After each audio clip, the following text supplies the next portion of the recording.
Coming up next on This Week in Torrance, South Bay residents take part in a unique research project studying the effects of a historic event that happened more than 7 decades ago. Plus, the medical field is heading full force into the digital age, and this local company is taking them there. Then a local mom starts a group that's doing wonders for children with Asperger's. And dinosaurs are taking over the Madrona Marsh, but they better look out as they have some pretty determined hunters after them. These stories and much more are just seconds away. Your local news starts right now.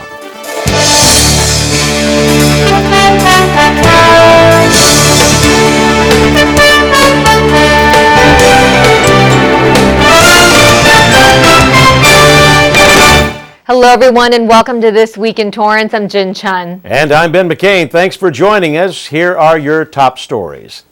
Independence Day is a national holiday marked by patriotic displays, and what better way to do your part than participating in the Torrance Hometown Heroes Military Recognition Program. The program was created by the City of Torrance in conjunction with Vietnam Veterans of America to recognize and honor Torrance residents and their family members who are serving in the United States Armed Forces. Banners honoring individuals are displayed throughout the City of Torrance for a minimum of 3 months and are then presented to the family. The City Council also presents a proclamation acknowledging the individual's service to the city and the nation. Applications are now being accepted to participate in the program. For more information and eligibility requirements, visit torranceca.gov or call 310-618-5880. Donations are also accepted and sponsorships may be available. The effects of the Hiroshima and Nagasaki bombings were devastating, and now, decades later, Providence Little Company of Mary Medical Center hosted a press briefing to discuss a research effort that spanned over 30 years. 100 survivors of the bombings on Hiroshima and Nagasaki are now South Bay residents and will undergo treatment and testing sponsored by the hospital. Providence Institute Medical Director Fred Sakurai will be joining forces with survivor and president of the American Society of Hiroshima-Nagasaki A-bomb, Kaz Suishi, on the research to determine how survivors are doing 7 decades later. Some of the survivors made an appearance to give an account of the bombings and their medical struggles afterwards. The long-term research includes treatment like chemotherapy for survivors that have had a higher rate of cancer, tumors, and cardiovascular disease. They hope the findings can also help those exposed to the radiation by the 2011 Fukushima nuclear power plant meltdown. Providence Little Company of Mary Medical Center is making more news by being named to Becker's 100 Great Community Hospitals. Providence is the only Los Angeles County hospital on the national list and one of just 5 in California. Hospitals named to the annual list are selected for quality care and service to their communities. Providence was noted in particular for providing the county's first neonatal intensive care unit with private rooms to encourage family bonding with critically ill newborns, and for being named for the past 2 years to Truven Health Analytics 100 Top Hospitals list. Well, with the rest of the world phasing out paper and going digital, it only makes sense for your doctors to do it as well. Reporter Shannon Murphy tells us about a local company that's helping the process. Sonny Saran and his co-workers welcomed Mayor Frank Scotto, council members, and friends to the grand opening of E2O Health right here in Torrance.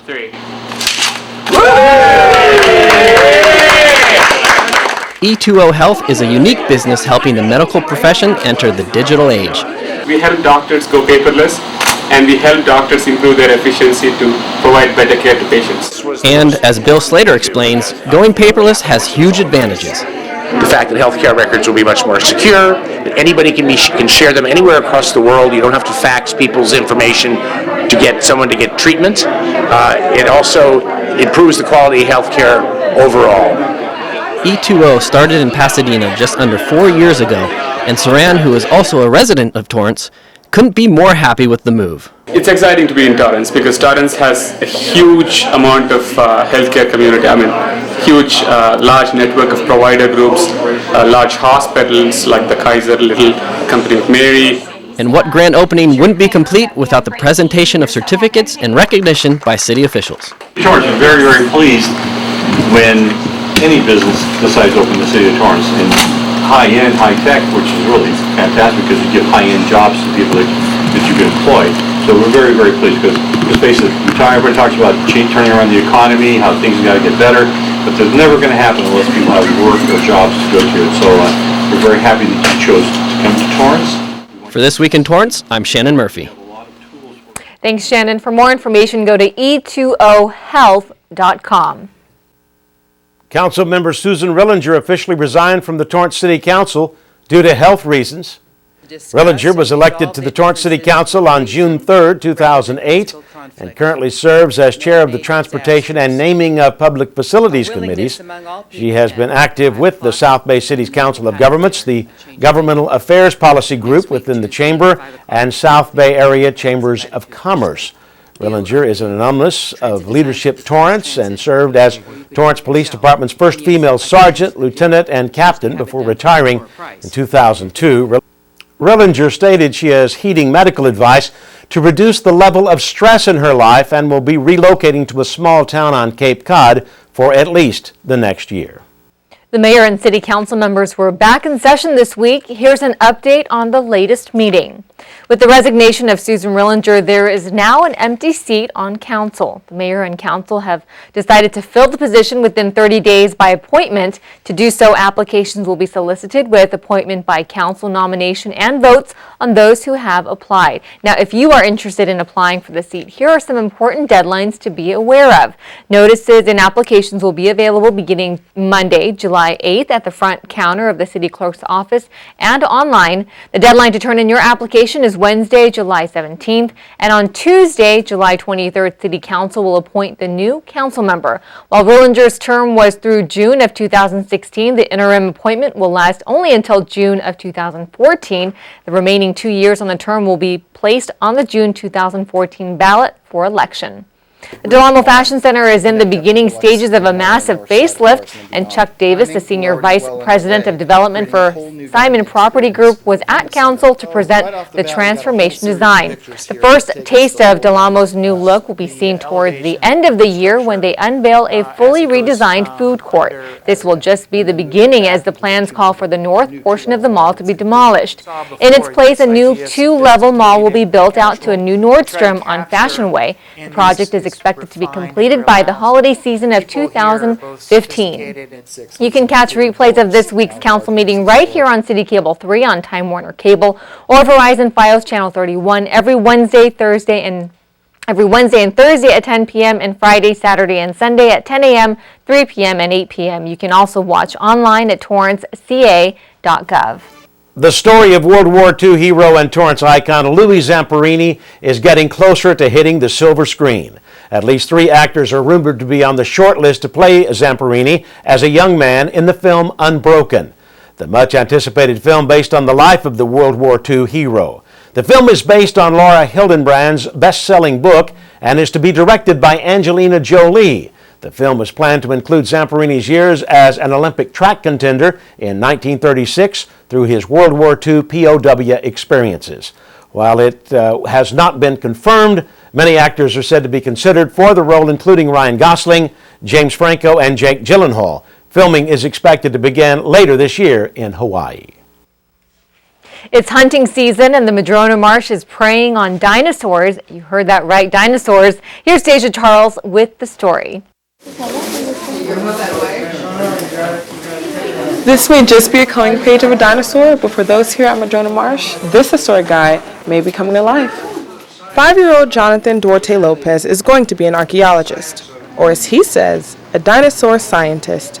The velociraptor uses his hook to rip meat apart. This little guy, along with the rest of his peers, spent an afternoon with parents and recreation advisor Robert Carr for the Marsh's annual Walk Through Time dinosaur lesson and hunt. The program today is the background of dinosaurs. Carr, who found passion for the Jurassic creatures at 12 years old, is happy to pass on his knowledge. The draw mainly is children, little girls and boys about 7, 8, 9 years of age really love this kind of thing. The lesson focuses on dinosaur age, diet, and behavior. We now know that certain of the dinosaurs were very fast-moving, probably lived in packs or herds. When finished in the classroom, The children go out to the marsh and hunt for toy dinos they can keep as souvenirs.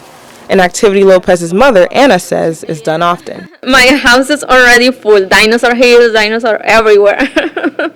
While the children hunt for their dinosaur friends, Lopez is well on his way to becoming a dinosaur scientist. For This Week in Torrance, I'm Deja Charles.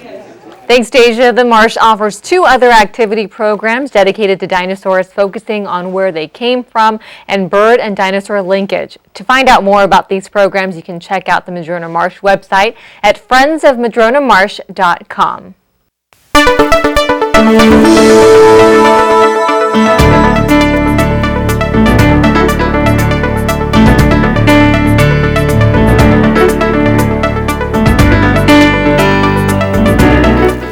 Asperger's syndrome is a disorder that affects about 1% of the child population in the nation.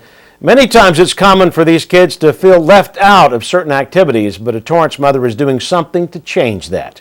Reporter Jennifer Hua has more on the story. Susan Perticone always felt like there was something different about her 13-year-old daughter Amanda, but she never knew what it was. If you don't know how to talk to her, she'll just shut down, and it's not that she's not friendly, she doesn't know how to interact with people. After taking multiple assessment tests, Amanda was diagnosed with Asperger's, a developmental disorder within the autism spectrum. The kids get nervous in public situations. They also have difficulty with speech. As Amanda became more isolated from friends, Perticone reached beyond friends and family for support. She quickly found many others with family members struggling with the same disorder. By creating this webpage on meetup.com, Susan and her daughter Amanda were able to meet others in the community experiencing the same exact thing with Asperger's. This group allows autistic kids in the South Bay to meet each other and for once feel like they fit in. Tristan for so many years, very unhappy, and just even the friendship with Amanda has changed him dramatically. The group is a nice change in reality for the kids, but it also serves as a great escape for some of the parents. I think every parent thought they were all alone, that they were the only ones having these problems with their child. It's just so funny, like you meet your soul sister and these other parents. People outside of the Asperger's community may never completely understand their struggles, but in this group, they can finally find a place where they belong. For This Week in Torrance, I'm Jennifer Hua. Thanks, Jennifer. The Asperger's Kids group was created 3 months ago, and it already has 30 members. They meet up several times a month for fun activities such as Sensory-Friendly Movie Day coming up on July 13th. It's open for kids ages 7 to 17 and is free. To find more information on their upcoming events, you can visit meetup.com and type Asperger's Kids /Young Teens Socialization and Fun Group in the search bar to find them. Coming up after the break, get ready to rock for lunchtime. We'll tell you all about the latest changes at Rockin' Brews on PC8. I don't think anyone captured my first steps on camera. I was the 5th kid, and by that time, first steps weren't a big deal. I was 16 and driving home with my brother Ben. A distracted driver hit us. Ben died on impact. I had 47 days in a hospital bed for reality to settle in. With a major spinal cord injury, doctors said I would never walk again. But deep down, I knew I would. I prayed that every day. Family, friends, strangers, all started to pray for me to be able to walk again. The progress has been slow, and the victories hard won, but I feel the prayers. Whether you need support in a tragedy or just to make it through a bad day, prayer can make a difference. America, let's come together by believing with each other. For someone to come alongside you and say, I'm going to believe with you, it means a lot. Where do you think you're going? Is your body holding you back? I want to go running. Not with that knee, you're not. I'm fine. Negative. Your bones and joints can say no at any age. With that shoulder, you're going to pick up that track. Really? Keeping you from working, playing, or just plain moving. Let's not pick her up. What do you say? Yet a lot of people who live with pain fight back. Use your head. Save your back. My bride, my rules. And regain their lives. You gotta be kidding me. Whoa. I'm going running. I'm going running. got to see this. Come on, pick it up. Fight for your mobility. Find your own inspiration at anationinmotion.org. A message from the American Academy of Orthopedic Surgeons. Come on. I'll take it from here. In need of safety tips for you and your child this summer, join Del Amo Fashion Center for a Simon Kidget's Club Safe Summer event Saturday, July 13th from 10 a.m. to noon. Get tips on fun and easy ways for kids to stay safe all summer and join in adventurous activities, special summer crafts, and more. The Torrance Police and Fire Departments will also present special safety presentations and giveaways. For more information, visit facebook.com/Del Amo Fashion Center. Incoming students this summer to El Camino College will have a great gift waiting for them when they arrive. El Camino is sponsoring a free 3-week math academy for the new students. Through this academy, students will gain the information and tools needed for success in the mathematical classes required to graduate or transfer. The academy also provides the opportunity to avoid taking certain math classes by scoring higher on the mathematics placement test. The academy runs from July 22nd to August 8th with admission on a first-come, first-served basis. To participate, students must be enrolled in a math course for fall 2013 and can register at elcamino.edu. Now let's go out to the sports desk where Juan Hernandez has a preview of what's to come. Juan, what do you have for us? Hey there, everybody. Thanks for checking us out here on the sports desk. You know we like to give you a little preview of what's going on the show every week, so check out what we got for you. First up, we have one professional athlete in town giving some kids a little inspiration and motivation to reach for their dreams, while another professional athlete is going to stop by with us right here in the studio. And guess what? If you want to know who those two are, well, of course you're going to have to watch the show. That's right here on the sports desk every day at 4 p.m. and 9:30 p.m. right here on CitiCABLE 3. We'll see you there. Thanks, Juan. Since opening in May, Rock and Brews has been serving up food and drinks with a rock and roll style. With their dinner service a huge hit, they've decided to expand their offerings to lunchtime. Here's Shannon Murphy to tell us all about the Rock and Brews official lunch launch. Just in time for SoCal's perfect summer weather, Rock and Brews in Torrance is now open for lunch. It's really a great place for lunch, and the reason it is because of the picnic bench seating. Big parties come in. So if you look now, when you look around, there's parties of 20 for a police officer's birthday today. There's parties of 10 from an office building. And because people know we have these picnic benches, they gravitate to Rock and Brews to have their celebrations at lunchtime. Whether you come with a party or by yourself, Rock and Brews is sure to please with their casual American dishes that offer something for everyone. The food is great, the service is awesome, and the array of beers is really quite phenomenal. And speaking of beer, Rock and Brew supports other local businesses by offering beer brewed from around the South Bay. We've got El Segundo Brewing Company, Smog City, Monkfish, all here local beers. Their selection in beer is only matched by their selection of food. Right now the kale salad's a real big winner. The Asian spicy wings, our Santa Maria tri-tip sandwich, and our pizza's just to die for. You know, it's a great place to stop in between appointments or if you're taking the afternoon off. For This Week in Torrance, I'm Shannon Murphy. Thanks, Shannon. Rock and Brews is open for lunch daily at 11:30 a.m. For more information, visit rockandbrews.com. Well, that's going to do it for us on This Week in Torrance. I'm Ben McCain. And I'm Jin Chun. If you've missed any portion of our show, you can catch us again at 11 a.m. and 6 p.m. Thanks for joining us, and we'll see you next time.